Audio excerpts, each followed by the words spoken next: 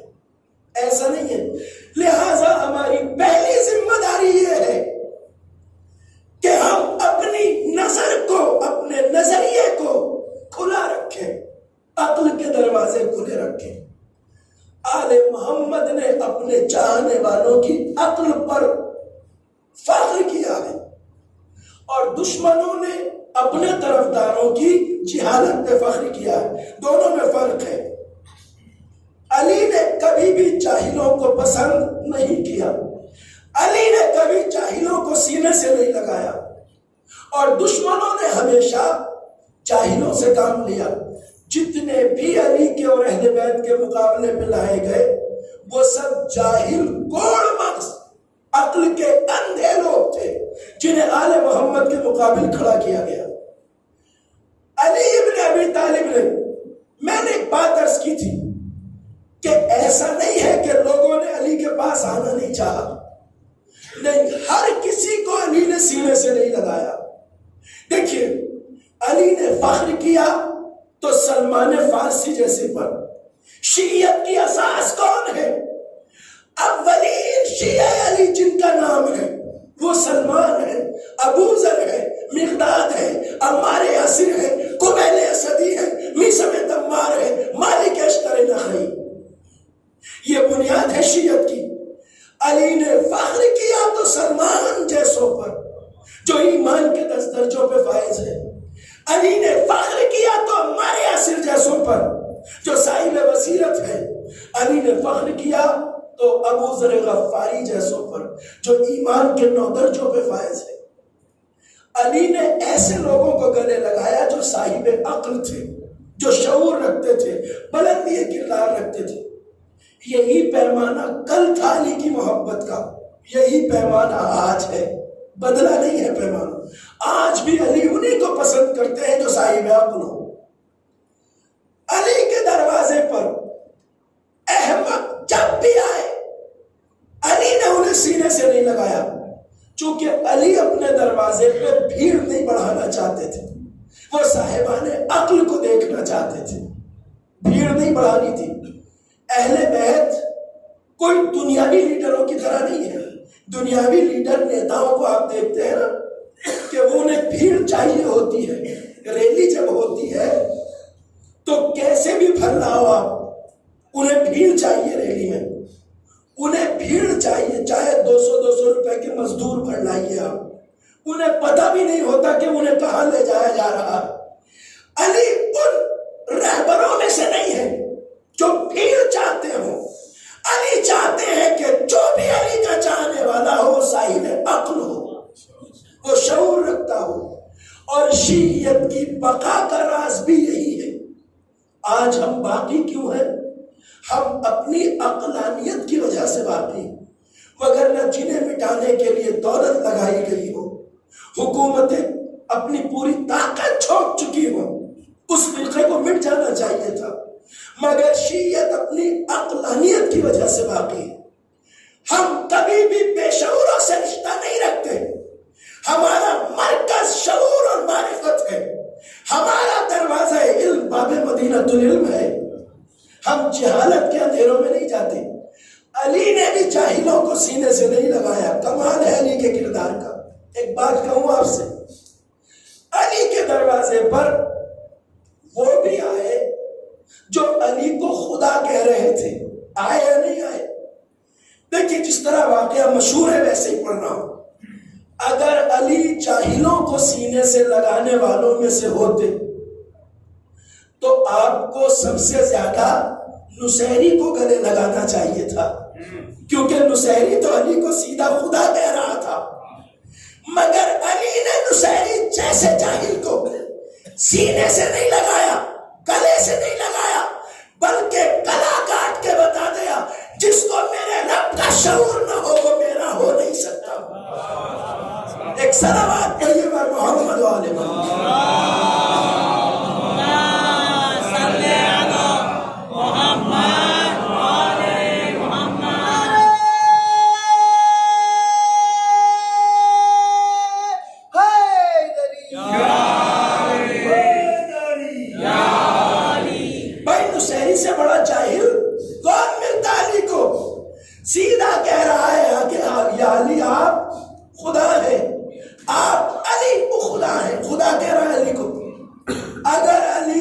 دروازے پہ بھیڑ بڑھانی ہوتی تو نصیری کو گلے لگاتے، پشت تھپتھپاتے، شاباش، موسٹ ویلکم، تو آ، تجھ جیسے تاریخ میں اور بہت سے آئیں گے۔ مگر پہلے ہی مرحلے میں علی نے جہالت کا گلا کاٹ کے بتا دیا کہ جس کے پاس رب کو پہچاننے کی شعور نہ ہو وہ علی والا نہیں ہو سکتا، کوئی بھی ہو۔ نصیری کو قتل کیا علی نے، اگر نہ قتل کرتے اور گلے لگاتے تو بھیڑ تو بڑھتی نہ علی کے پاس۔ مگر علی کو جہالت پسند نہیں ہے، نادانی پسند نہیں ہے، مگر نہ کہتے کہ بھائی یہ سلمان، ابو ذر، عمار، میسم، یہ سب تو مجھے مولا کہتے ہیں، یہ سیدھا خدا کہہ رہا ہے، آجا شاباش ہے۔ مگر علی کو بھیڑ نہیں چاہیے جاہلوں کی، علی کو صاحب شعور چاہیے۔ ایک بات کے بارے میں ذرا اپنے بچوں کو متوجہ کر دوں اور جوانوں کے لیے خاص طور سے یہ بات، اگر ہم اپنے مجلس یا محفل میں اپنے نوجوانوں سے یہ پوچھ لیں کہ بتاؤ نصیری قابل تعریف ہے یا قابل لعنت ہے، تو اگر ہمارا بچہ اسے قابل تعریف نہیں کہے گا تب بھی قابل لعنت کہنے کی ہمت نہیں کرے گا۔ کیوں نہیں کرے گا؟ پتہ ہے کیوں نہیں کرے گا؟ اس لیے کہ جس کی تعریفیں ہم نے محفلوں میں سن رکھی ہو، مجلسوں میں سن رکھی ہو، ہم اسے لعنتی کیسے کہہ سکتے ہیں؟ مگر جوانوں یاد رکھو، جو علی کی تلوار کا شکار ہو جائے وہ کسی بھی حال میں قابل تعریف نہیں ہو سکتا، اس لیے کہ علی کی تلوار جب بھی چلتی ہے یا منافق کے گلے پہ چلتی ہے یا کافر کے گلے پہ چلتی ہے۔ غور فرمانے میں کیا کہنا چاہ رہا ہوں؟ میں یہ کہنا چاہ رہا ہوں جو علی کی تلوار کا شکار ہو جائے وہ قابل لعنت ہوتا ہے، قابل تعریف نہیں ہو سکتا۔ علی کی تلوار کی خصوصیات میں نے رات پڑھی آپ کی خدمت میں۔ ایک خصوصیت علی کی تلوار کی یہ ہے کہ علی کی تلوار شجروں کو دیکھ کے چلتی ہے، کبھی بھی مومن کے گلے پہ نہیں چلتی، جب بھی چلے گی کافر کے یا منافق کے۔ اب اگر یہ تلوار نصیری کے گلے پہ چلی ہے تو اس کا مطلب یہ ہے کہ نصیری مومن تو ہو ہی نہیں سکتا، یا کافر ہے یا منافق، اور جو کافر اور منافق ہے وہ قابل لعنت ہے۔ ذرا سا ذہنوں کو کھول کے میری بات سنیے گا جو کہنا چاہتا ہوں، دلیل قائم کروں گا اس لیے کہ بات تشنہ بیان نہ رہ جائے۔ نصیری وہ نہیں ہے جس کی ہمیں تعریف کرنا چاہیے، اس لیے کہ جسے علی گلے نہ لگائے اس کی تعریف ہم کریں، اس سے بڑی بے وقوفی اور جہالت کیا ہوگی۔ نصیری قابل تعریف نہیں ہے، قابل لعنت ہے، اس لیے کہ علی کی تلوار جس کے گلے پہ چلتی ہے وہ کافر ہوگا یا منافق۔ علی نے سینے سے نہیں لگایا۔ آج شیعیت کا سب سے بڑا درد یہ ہے کہ ہم نے اپنا منبر، اپنی محفلیں کچھ ایسے لوگوں کے حوالے کر دی ہیں جو ہم جیسے لگتے ہیں، مگر در حقیقت نصیریوں کے نظریات کو ہمارے یہاں پروان چڑھاتے ہیں۔ آنکھیں کھلی رکھنے کی ضرورت ہے، یہ بھی چیتاونی ہے جسے آپ سن رہے ہیں۔ نصیریت وہ راستہ ہے جسے علی نے پسند نہیں کیا، اور ہمارے بیچ کچھ ایسے لوگ آتے ہیں جو علی کو رب کہتے ہیں یا خدا کہتے ہیں۔ اگر ایسے لوگ علی کو پسند ہوتے تو کل ہی گلے لگا لیتے، مگر نہ کل ایسے لوگ علی کو پسند تھے نہ آج پسند ہے۔ علی بندہ الہی ہے، وہ فرماتے ہیں اے میرے پروردگار، میرے لیے سب سے بڑی عزت کی بات یہ ہے کہ میں تیرا بندہ ہوں، اور سب سے بڑا فخر مجھے یہ ہے کہ تو میرا رب ہے۔ علی بندہ پروردگار ہے۔ اگر کوئی بھی مولا کو خدا یا خدا جیسا کہے وہ کفر کی منزل میں چلا جاتا ہے۔ ایسے لوگوں کو علی پسند نہیں کرتے۔ ہمیں محفوظ رکھنا ہے اپنے ممبروں کو ایسے لوگوں سے جو اس طرح کی باتیں ہمارے سماج میں کرتے ہو، معاشرے میں۔ ذرا سا ٹھہر کے سنیے گا، تاکہ بات ذہنوں تک پہنچ جائے، اس لیے عرض کر رہا ہوں۔ نہج البلاغہ امیر المومنین کی وہ کتاب جسے نہج بلاغہ کہا جاتا ہے، اس میں ایک جملہ ہے، حلقہ فیہ رجلان، میری شخصیت کے تعلق سے دو طرح کے لوگ جہنم میں جائیں گے۔ یہ مولا کا ارشاد ہے، اب یہ خطابت نہیں ہے، یہ مولا کا کلام ہے جو پڑھ رہا ہوں میں۔ حلقہ فیہ رجلان، میری شخصیت کے تعلق سے دو طرح کے لوگ جہنم میں جائیں گے۔ کون؟ ایک ہے محب غال، وہ محبت کرنے والا جو میری شخصیت کے بارے میں غلو کرے۔ ہم کہتے ہیں نا کہ صاحب جیسا بھی ہے آنے دو، محبت تو کرتا ہے، مگر علی کہتے ہیں وہ محبت کرنے والا جہنم میں جائے گا جو میرے بارے میں غلو کرے۔ غلو یعنی مجھے اللہ یا اللہ جیسا کہے، جہنم میں جائے گا۔ آپ رعایت کریں تو کریں، مگر علی رعایت نہیں کرتے اس کے ساتھ۔ ایسا محب جو محبت میں اتنا اندھا ہو جائے کہ مجھے خدا کے برابر یا خدا جیسا کہنے لگے، جہنم میں جائے گا۔ علی کہہ رہے ہیں وَمُبْغِضٌ قَالَ، اور وہ مجھ سے عداوت رکھنے والا جو میری فضیلتوں کو تسلیم نہ کرے۔ ایک صلوات پڑھیے بر محمد و آل محمد۔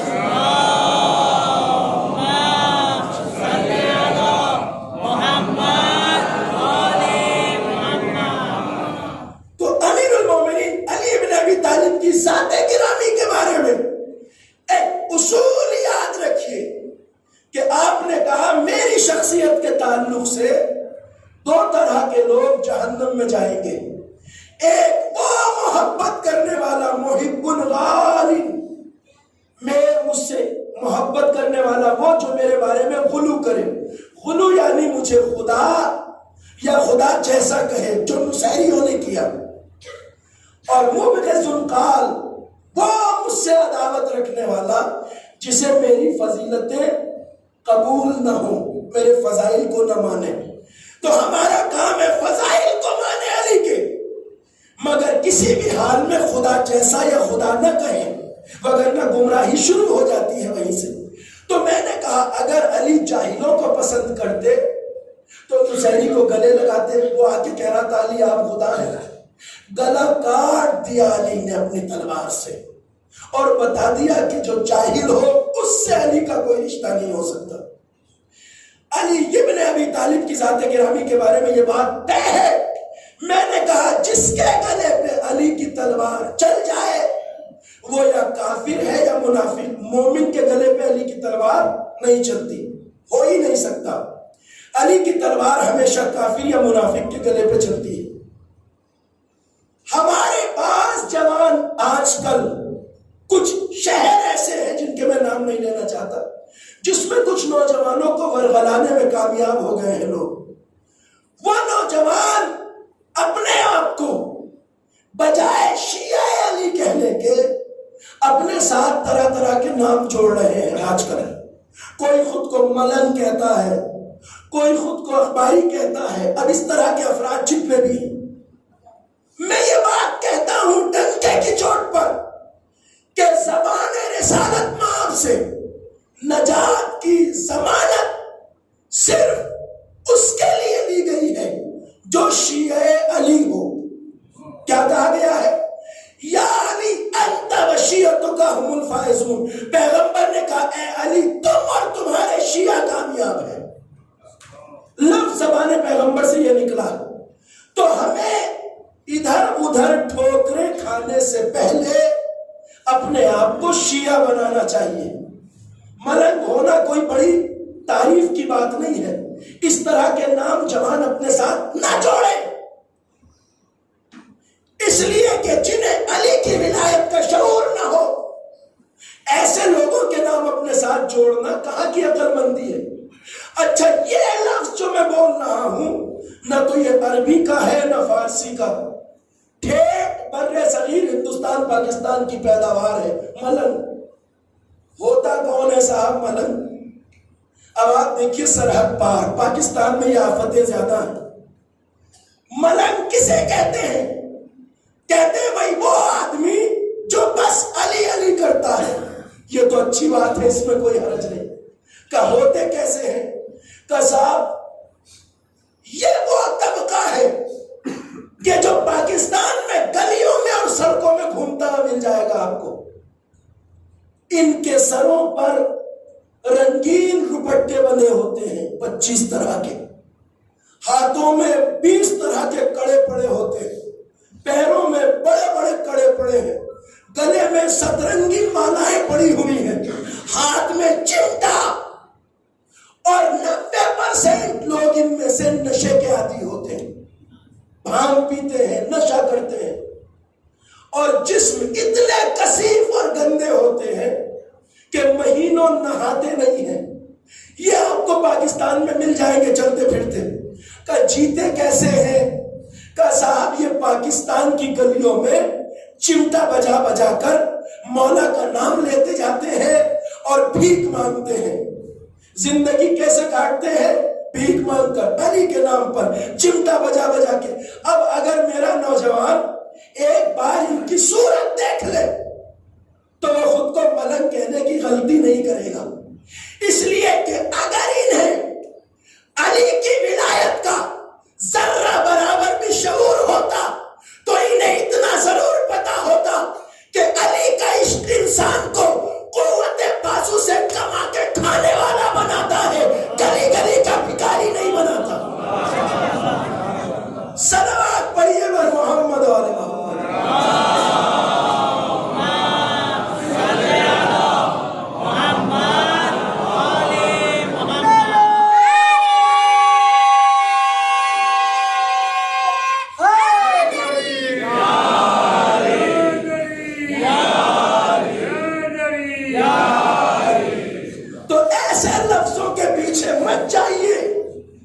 ضمانت نجات کی زبان رسالت محاب سے بس ایک لفظ کے ساتھ ہے، یا علی انت و شیعتک هم الفائزون۔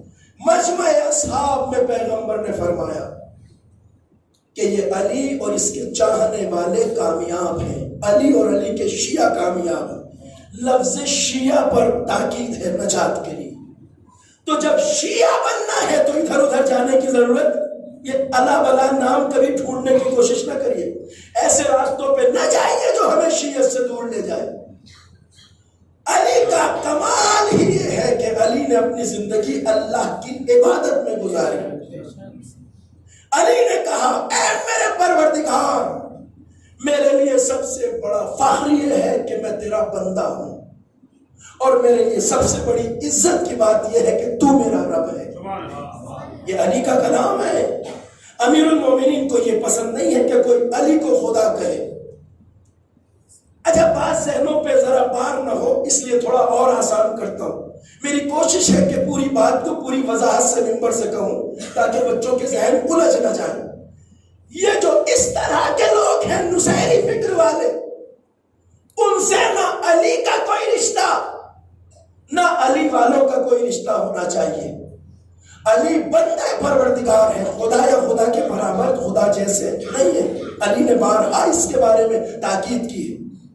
میں نے کہا کہ نصیری قابل لعنت ہے، جنہوں نے آ کر علی کو خدا کہا ان کا علی نے گلا کاٹ دیا، اور گلا کاٹنا دلیل ہے اس بات کی کہ وہ مومن نہیں ہو سکتا، اس لیے کہ علی کی تلوار جب بھی چلے گی یا منافق کے گلے پہ چلے گی یا کافر کے۔ اس کا گلا اگر علی نے کاٹا ہے تو یا منافق ہے یا کافر، مومن نہیں ہو سکتا۔ اور عزیزوں ایک بات اور کہوں آپ سے، علی کی تلوار نہ صرف یہ کہ مومن کے گلے پہ نہیں چلتی، میں نے کل 2 صفتیں علی کی تلوار کی بیان کی تھی۔ میں نے کہا تھا ان گنت صفتیں اور خصوصیات ہیں علی کی تلوار کی۔ ایک خصوصیت علی کی تلوار کی یہ ہے کہ علی کی تلوار نہ صرف یہ کہ مومن کے گلے پہ نہیں چلتی ہے، بلکہ اس کافر کے گلے پہ بھی نہیں چلتی جس کی 7 نسلوں میں بھی کوئی مومن پیدا ہونے والا ہو۔ ذرا سا بات کی گہرائی پہ دھیان دیجیے گا کیا کہنے جا رہا ہوں. علی کی تلوار نہ صرف یہ کہ مومن کے گلے پہ نہیں چلتی بلکہ اس کافر کے گلے پہ بھی نہیں چلتی جس کی 7 نسلوں میں بھی کوئی مومن پیدا ہونے والا ہو. صفین کا میدان ہے, جنگ صفین ہو رہی ہے.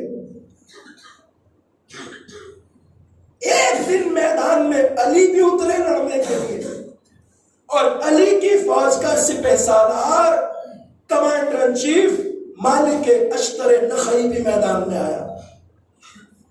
ہم جانتے ہیں ہمارے بزرگ اچھی طرح, بچوں کے لیے بتا رہا ہوں, جنگ صفین کتنے دن لڑی گئی؟ تقریباً 6 مہینے تک یہ جنگ چلی ہے.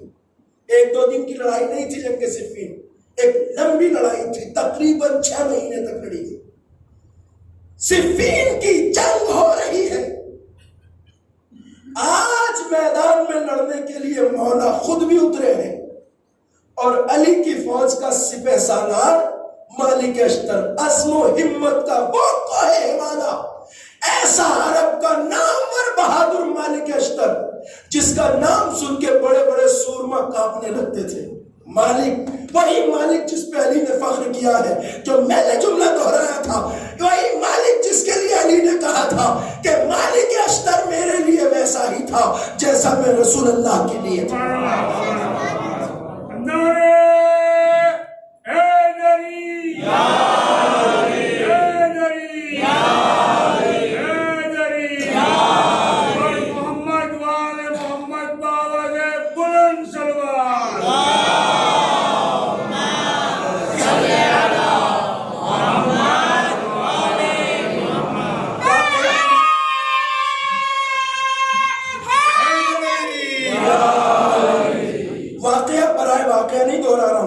اس واقعے کو دلیل کے طور پہ دہرا رہا ہوں, دلیل ہے اس واقعے میں. اچھا, ایک بات محسوس کریں گے آپ یہیں سے فرش عزا پہ بیٹھے ہوئے کہ آج جب ہم 1400 سال بعد امیر المومنین کی جنگ کے بارے میں سنتے ہیں, خیبر کا واقعہ جب سنتے ہیں, خندق کا واقعہ جب سنتے ہیں, بدر و حنین میں علی نے کس طرح تلوار چلائی, جب ہم 1400 سال بعد بھی سنتے ہیں تو کتنا مزہ آتا ہے, کتنا دل لگتا ہے, کتنا دل چاہتا ہے مولا کی جنگ کے بارے میں سننا. اچھا لگتا ہے نا. جب 1400 سال بعد سننے میں اتنا مزہ ہے تو اگر ہمیں کبھی یہ موقع ملتا کہ ہم مولا کو لڑتے ہوئے دیکھتے تو کتنا مزہ آتا. تو صاحب ہمیں تو یہ موقع نہیں ملا, مگر مالک اشتر کو اس دن یہ موقع ملا. مالک اشتر جس کی محبت علی سے ہم سے کتنے گنا زیادہ ہے بتا نہیں سکتے. ہمیں تو یہ موقع نہیں ملا, ہمیں تو سننے میں اتنا مزہ آتا ہے. مالک کو تو دیکھنے کا موقع مل رہا ہے تو مالک کو کتنا اچھا لگ رہا ہوگا. اس لیے تاریخ بتاتی ہے کہ میدان میں مالک لڑ بھی رہے تھے اور مولا کو لڑتے ہوئے دیکھ بھی رہے تھے. مالک کی نظریں بار بار مولا کی طرف جا رہی. علی کس طرح تلوار چلاتے ہیں, علی کس طرح دشمن پہ وار کرتے ہیں, علی کس طرح دشمن کا گلا کاٹتے ہیں. علی کے انداز شیر کبریا اسد اللہ الغالب علی ابن ابی طالب کی تلوار ذوالفقار کا نظارہ مالک اشتر کو دیکھنے کو ملتا ہے. دیکھ رہے ہیں علی کی طرف, ارے ہمیں سننے میں اتنا مزہ آتا ہے تو مالک کو دیکھنے میں کتنا مزہ آ رہا ہوگا. مالک دیکھ رہے ہیں بار بار علی کی طرف, مولا کس طرح جنگ کر رہے ہیں. اب واقعے میں لکھا ہے کہ یکایک مالک کے دماغ میں خیال آیا, ذہن انسان کا کچھ بھی سوچ سکتا ہے. مالک نے دیکھا کہ اب تک کی جو لڑائی ہوئی ہے اس میں جتنے دشمن مولا نے مارے ہیں تقریباً لگ بھگ اتنے ہی میں نے مار دیے. ذرا سا واقعے کی باریکی پہ دھیان دیجیے گا میں کیا کہنا چاہتا ہوں. مالک نے جب گنتی لگائی, چونکہ دھیان مولا کی طرف تھا, تو مالک نے جب حساب لگایا تو دیکھا کہ جتنے دشمن اب تک علی کی تلوار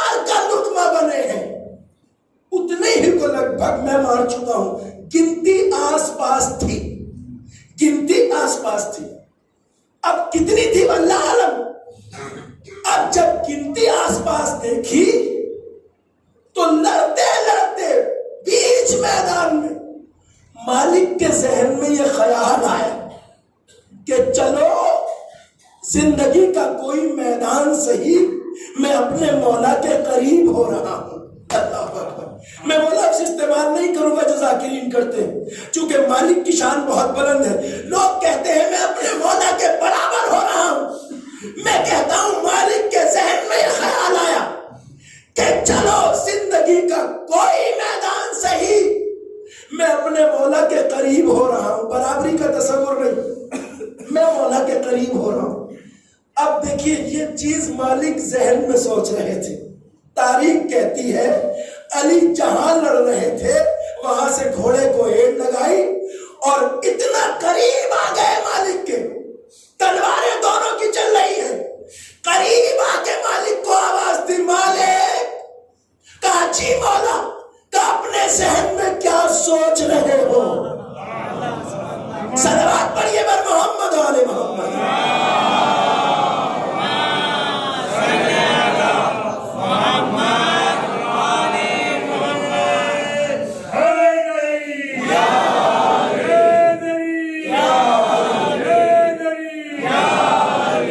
سمجھ رہے؟ کہا دیکھیں مالک نے جو ذہن میں سوچا تھا، ذہن ہے کچھ بھی سوچ سکتا ہے۔ مولا نزدیک لے آئے اپنا گھوڑا، دونوں کی تلواریں میدان میں چل رہی ہیں۔ کہا مالک، کچی مولا، کہ اپنے ذہن میں کیا سوچ رہے ہو؟ اب گفتگو ہونے لگی۔ مالک صاحب معرفت چاہنے والا تھا علی کا، وہیں سے ادب سے جواب دیا سر جھکا کے، مولا بتانے کی ضرورت نہیں ہے، جو سوچ رہا ہوں آپ اچھی طرح جانتے ہیں مولا۔ مولا نے کہا ہاں مالک، اسی لیے تمہارے قریب آئے ہیں۔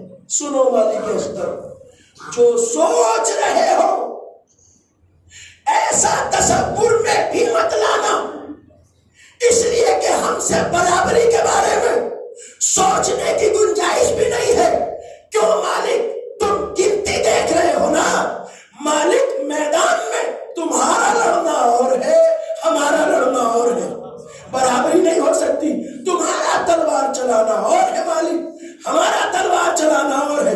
کہا مالک اشتر، تمہاری تلوار کی زد پہ جو آ جائے، جیسے آ جائے تم مار دیتے ہو، مگر مالک اپنی تلوار کی زد پہ آئے ہوئے ہر دشمن کو ہم نہیں مارتے، بلکہ پہلے 7 شجروں کا جائزہ لیتے ہیں پھر تلوار چلاتے ہیں۔ صلوات پڑھیے بر محمد و آل محمد۔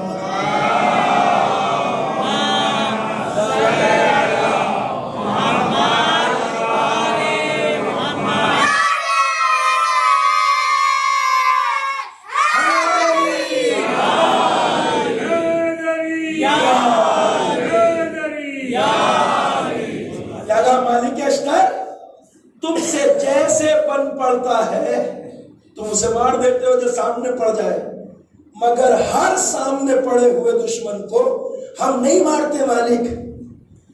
اچھا ایک بات تو دیکھیے، یہ اس طرح سنیے اس بات کو، جو علی کے مقابلے میں آیا ہے وہ مومن تو ہو ہی نہیں سکتا، وہ خود یا تو کافر ہے یا منافق۔ اب علی اس کافر کو بھی نہیں مارتے، پہلے 7 نسلوں کا جائزہ لیتے ہیں، اگر 7 نسلوں میں بھی کوئی مومن آنے والا ہو تو پھر علی اسے چھوڑ دیتے ہیں، مارتے نہیں، مارتے اسے ہے جس کی 7 نسلوں میں بھی کوئی مومن نہ ہو۔ اس واقعے سے میں دلیل دے رہا ہوں، اگر علی کی تلوار نصیری کے گلے پہ چلی ہے تو اس کا مطلب یہ ہے کہ نصیری ایسا کافر ہے جس کی 7 نسلوں میں بھی کوئی مومن آنے والا نہیں تھا۔ صلوات پڑھے بر محمد آل محمد۔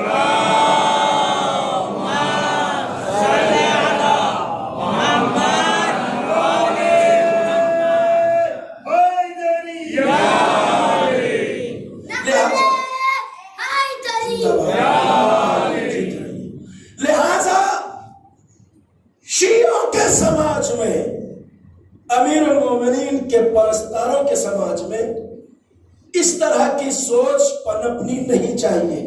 نصیریت کی سوچ سے علی بیزار ہیں؟ نہ علی نے ایسے لوگوں کو کل پسند کیا تھا، نہ آج پسند کرتے ہیں، نہ قیامت تک پسند کریں گے۔ بہت سے لوگ اس طرح کی بات کرتے ہیں۔ اب میں ایک آخری بات کہتا ہوں، اس کے بعد ربط مسائل دیتا ہوں بات کو۔ یہ ایسا کیوں ہوا کہ علی کے بارے میں کچھ لوگ اس طرح گمراہ ہوئے کہ علی کو خدا کہہ بیٹھے، اور کچھ لوگوں نے علی سے اتنی دشمنی رکھی کہ انہوں نے جہنم کا عذاب خرید لیا مگر علی کی عداوت کو دل سے نہیں نکالا؟ ایسا کیوں ہوا علی کے بارے میں؟ ذرا سا لمحہ فکریہ ہے، میں اپنی پوری کوشش کروں گا بات کو پہنچانے کی، اور امید ہے کہ آپ کے ذہنوں میں وہ بات پہنچ جائے گی جو میں کہنا چاہتا ہوں۔ ایسا کیوں ہوا کہ علی کو بعض لوگوں نے چاہا تو خدا کہہ دیا، اور بعض نے علی سے ایسی دشمنی رکھی کہ اپنا سب کچھ برباد کر لیا مگر علی کی دشمنی کو دل سے نہیں نکالا؟ ایسا کیوں ہوا؟ اسی جگہ پہ آپ اپنا اور اپنی حیثیت کا اندازہ لگائیے۔ ہم علی کو ولی اللہ مانتے ہیں، اللہ کا وہ بندہ جس سے بڑا صاحب فضیلت کوئی نہیں، مظہر صفات پروردگار، مظہر صفات کبریاء، مظہر العجائب ہے علی، نادر علی مظہر العجائب۔ علی مظہر ذات خدا ہے، علی مظہر صفات کبریاء ہے۔ گمراہ ہونے والے گمراہ کیوں ہوئے؟ پھسلنے والے پھسل کیوں گئے؟ اور ہم علی کے چاہنے والے علی کے راستے پہ قائم کیوں ہیں؟ اس کی وجہ یہ ہے کہ شیعیت مضبوط عقل کا نام ہے۔ غور کیجئے گا جملے پر، شیعیت مستحکم عقل کا نام ہے، وہ عقل جو نہ اندھی ہوتی ہے نہ پھسلتی ہے۔ غور فرما رہے ہوا کیا عزیزوں؟ ہوا یہ کہ جب علی کی ذات میں اللہ کے صفات کی جگمگاہٹ نظر آئی تو کچھ عقلیں فیصلہ نہ کر پائی کہ علی بندے ہیں یا خدا۔ جب ان کی آنکھیں چندی آئی علی کے وجود میں اللہ کی صفات دیکھ کر تو وہ ایسے چندی آئی کہ انہوں نے علی کو خدا سمجھ لیا، اور دشمن کی نگاہوں نے جب علی کو دیکھا تو وہ اس طرح اندھی ہوئی کہ علی کو کچھ نہیں مانا۔ بس جس کی عقل قوی تھی شیعیت نے پہچان لیا کہ علی اللہ کی صفات کا مظہر ہے مگر خدا خدا ہے، علی علی ہے۔ صلوات پڑھیے بر محمد و آل محمد۔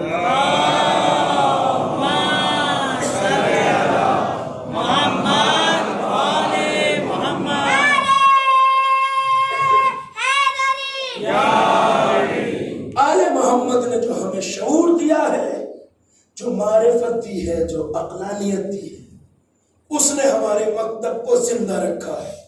ہمارا راستہ ہر دور میں کٹھن تھا، ہمارا راستہ ہر دور میں مشکل تھا۔ ہم ہی ہیں جن کے خون کے گاروں سے بغداد کی دیواریں بنائی گئی، ہم ہی ہیں جو حجاج ابن یوسف ثقفی، منصور توانتی جیسے ظالموں کے زندانوں سے گزرے ہیں، ہم ہی ہیں جو کربلاؤں سے گزرے ہیں۔ مگر اگر باقی ہے تو اپنی مستحکم عقل کی وجہ سے، مستحکم عقل کی وجہ سے۔ اور آج دنیا دیکھ رہی ہے کہ آل محمد کے یہ چاہنے والے تعداد میں کم ہیں مگر ساری دنیا کے یزیدوں کی ناک رگڑ رہی ہے۔ مڈل ایسٹ کے حالات کو دیکھیے، دنیا کے حالات کو دیکھیے۔ شام وہ شہر جہاں برس ہا برس علی کی عداوت پہ نسلیں پالی گئی تھی، نسلیں، اس شہر میں جہاں علی کی شہادت کی خبر جب گئی، شام کے لوگ علی کے بارے میں کتنے جاہل تھے۔ جب شام والوں کو یہ خبر دی گئی کہ علی مسجد میں حالت سجدہ میں شہید ہوئے، تو تاریخ بتاتی ہے کہ یہ علی کے بارے میں اتنے جاہل تھے کہ تعجب سے ایک دوسرے سے پوچھ رہے تھے کہ بھئی یہ جو کوفے سے خبر آ رہی ہے کہ علی مسجد میں مارے گئے ہیں، سجدے میں سر پہ ضربت لگائی گئی ہے، کہاں خبر تو یہی آ رہی ہے، اگر یہ خبر آ رہی ہے تو کیا سچ مچ علی مسجد بھی جایا کرتے تھے؟ کیا علی کبھی نماز بھی پڑھتے تھے؟ اتنا جاہل شہر جہاں عداوت علی پہ نسلیں پالی گئی تھی۔ حسین نے کربلا میں کیا کہا تھا؟ فوج یزید کے سامنے حسین نے جو بار بار خطبے دیے، جا کے خطبے، اس میں یہی کہا کہ تم میرا خون بہانے کیوں آئے ہو؟ کیا میں نے دین بدلا ہے کا نہیں؟ شریعت بدلی ہے کا نہیں؟ دین محمدی بدلا ہے کا نہیں؟ کا میری خطا کیا ہے؟ جب بار بار حسین نے جا کے خطبے دیے کہ تم میرے قتل سے دستبردار کیوں نہیں ہو جاتے، میرا خون کیوں بہانا چاہتے ہو، میں نبی کا نواسا ہوں، میں فاطمہ کا لال ہوں، میں علی کا بیٹا ہوں، میں نے دین نہیں بدلا، شریعت نہیں بدلی، میرا گناہ کیا ہے، میری خطا کیا ہے؟ تو لشکر یزید نے یہ نہیں کہا کہ حسین آپ کی یہ خطا ہے، یہ خطا ہے، بس جواب میں یہ کہا بغضاً لابی، حسین تمہاری کوئی خطا نہیں ہے، مگر ہم چھوڑیں گے نہیں، اس لیے کہ ہمیں تمہارے باپ علی مرتضیٰ سے عداوت ہے۔ علی کی عداوت جن ملعونوں کی نسلوں میں رکھ دی گئی تھی، انہی کے بیچ علی کی بیٹی زینب سر ننگے کوفہ و شام کے بازاروں میں پہنچی۔ میں مصائب کو آج اس طرف سے آپ کی خدمت میں عرض کرنا چاہتا ہوں، شہزادہ اون محمد کی یہ تاریخ شہادت جو ان سے منسوب ہے، اور آپ تابوت کی زیارت کے لیے تیار ہیں۔ علی کی لاڈلی زینب وہ کربلا کے مشن کو لے کر شام پہنچتی ہے، اور اس شام پہ حملہ ور ہو جاتی ہے جہاں علی اور اولاد علی کی عداوت میں نسلیں پالی گئی تھی۔ آپ نے سنا ہے کہ 1 سال بعد یزید نے اہل حرم کو زندان سے رہا کیا تھا۔ کبھی آپ یہ مت سوچئے گا غلطی سے بھی کہ 1 سال بعد یزید کو ان پہ ترس آ گیا کہ چلو اولاد رسول کو 1 سال رکھ لیا آپ چھوڑ دو۔ ترس کھا کے نہیں چھوڑا تھا اس ملعون نے، پتہ ہے کیوں چھوڑا تھا؟ اس لیے چھوڑا تھا کہ علی کی بیٹی زینب نے اور سید سجاد نے اسی شام کا منظر اپنی تقریروں کے ذریعے ایسے بدل دیا تھا کہ اب شام کی وہی عورتیں جو کل سج دھج کے زینب کے ننگے سر کا تماشا دیکھنے شام کے بازار میں جمع ہوئی تھی، اب شام کی وہی عورتیں ہر روز زندان کے دروازے پہ جمع ہوتی تھی اور زینب کو بھرے گھر کا پرسہ دیتی تھی۔ بدل دیا تھا زینب نے شام کو، اس لیے چھوڑا تھا کہ اس کے جاسوسوں نے کہا تھا کہ یزید اگر اس سے زیادہ زینب اور سید سجاد شام میں رہ گئے تو شام تیرے ہاتھوں سے نکل جائے گا، اجرکم اللہ۔ اس لیے چھوڑا تھا۔ سید سجاد کو بلایا، کہا ہم تمہیں آزاد کر رہے ہیں، یہی رہنا چاہتے ہو یا مدینے جاؤ گے؟ سلام زینب کبریٰ کی عظمت پر امام وقت نے کہا میں کچھ نہیں کہہ سکتا، اپنی پھوپھی زینب سے پوچھتا ہوں، جو وہ کہیں گی ویسا ہوگا۔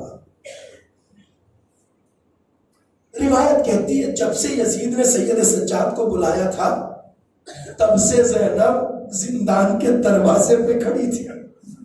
اب جب بھتیجے کو آتے ہوئے دیکھا تو پورے 1 سال بعد زینب نے بھتیجے کے گلے کو بغیر توق کے دیکھا، ہاتھوں کو بغیر ہتھکڑیوں کے، پیروں کو بغیر بیڑیوں کے زنجیریں کھول دی گئی تھی۔ زینب نے گلے میں ماہیں ڈال دی، کہا لاڈلے کیا ہوا؟ کہا پھوپھی یزید ہمیں رہا کر رہا ہے۔ کہا اچھا بیٹا کیا ہوا؟ کہا پھوپھی وہ کہتا ہے شام میں رہنا ہے تو شام میں رہ لو ورنہ مدینے چلے جاؤ، پھوپھی کیا خیال ہے؟ زینب نے مدینے کا نام سنا، تڑپ کے کہا لاڈلے جائیں گے تو ہم مدینے ہی، مگر اس ملعون سے کہو میں اب تک دل بھر کے اپنے بھیا کا ماتم نہیں کر سکتا، اس سے کہو کوئی مکان خالی کرے جہاں میں اپنے بھیا حسین کو رو سکوں. پتا ہے عزاداروں، جس زینب کے اولاد محمد کربلا میں مارے گئے، تاریخ لکھتی ہے کہ وہ ماں کربلا میں اپنے بیٹوں کو نہیں روئی.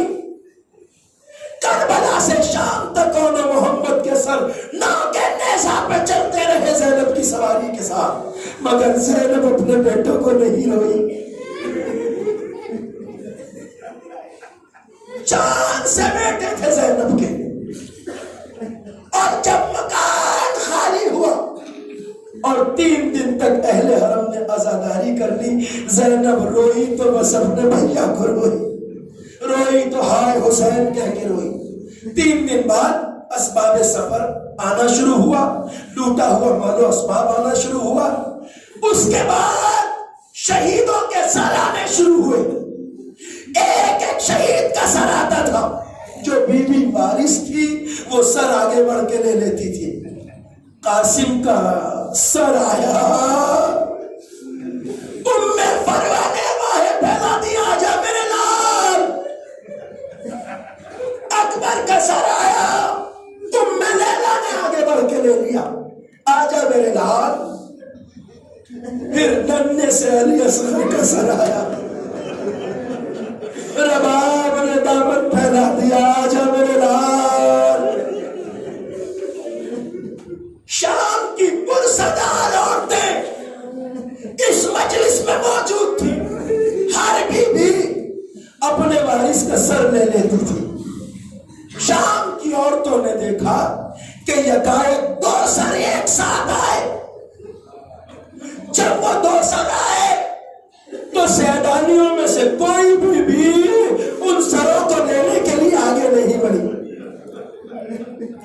جب کوئی سیدانی آگے نہ بڑھی تو ان شام کی پرصدار عورتوں نے کہا، سیدانیوں اگر ان بچوں کی ماں اب زندہ نہ ہو تو اجازت تو ہم ان سروں کو لے لیں. بس جیسے ہی کہا زینب تڑپ اٹھی، کہا شام کی عورتوں یہ میرے بچوں کے سر ہے اور محمد. مگر انصاف سے بتاؤ، میں اپنے بھیا کو رہوں یا اپنے بچوں کا ماتم کروں؟ اجرکم اللہ.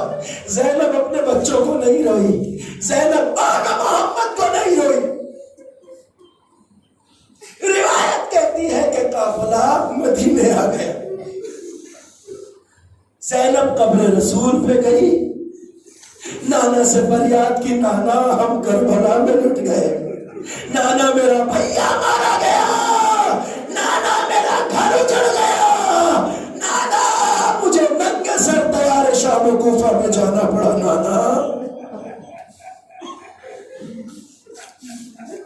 کربلا، کوفہ، شام، مدینے لوٹ آئی زینب، مگر اپنے شہزادے اور محمد کو نہیں روئی. مگر جب قبر رسول سے رخصت ہو کے زینب اپنے گھر آئی تو روایت کہتی ہے چھوٹے چھوٹے بستروں پہ نظر پڑے اور محمد یاد آئے. چھوٹے چھوٹے مسلح اور محمد یاد آئے. چھوٹے چھوٹے ظرف وضو اور محمد یاد آئے. اور اب زینب اپنے آقا محمد کو اس طرح روئی سہنے خانہ میں بیٹھ کر کہ زینب کے گریے سے مدینہ لرزنے لگا. روایت کہتی ہے اسی اثنا میں زینب کے شوہر عبداللہ گھر میں آئے. آپ کو پتا ہے زینب جب کربلا گئی تھی تو بال سیاہ تھے، لوٹ کے آئی تھی تو بال سفید ہو گئے. گھر کے صحن میں عبداللہ نے جب ایک سفید بالوں والی بیوی کو روتے ہوئے دیکھا تو قریب آئے، آگے کہا بی بی تم گھر میں رو رہی ہو، میرے گھر میں کیوں رو رہی ہو؟ زینب نے کہا عبداللہ زمانے نے مجھے نہیں پہچانا، کوئی شکوہ نہیں. عبداللہ اب تم بھی مجھے نہیں پہچان رہے. اجرکم اللہ. زینب نے عبداللہ سے کہا عبداللہ میں کربلا بھیا مارا گیا، میرا گھر لٹ گیا۔ اب میں کہتا ہوں شاید زینب نے کہا عبداللہ میری گود کربلا میں اجڑ گئی، عبداللہ میرے آقا محمد مارے گئے۔ عبداللہ میں تمہیں کیسے بتاؤں، جب میرے بچوں کے لاش مقتل سے آئی اور حسین نے جنازہ رکھ دیا، خیموں میں کون عام تھا، میں اپنے بچوں کے لاشوں کے بیچ بیٹھی سجدہ شکر کر رہی تھی، خدایا میرے بچوں کی قربانی قبول فرما، ماتم حسین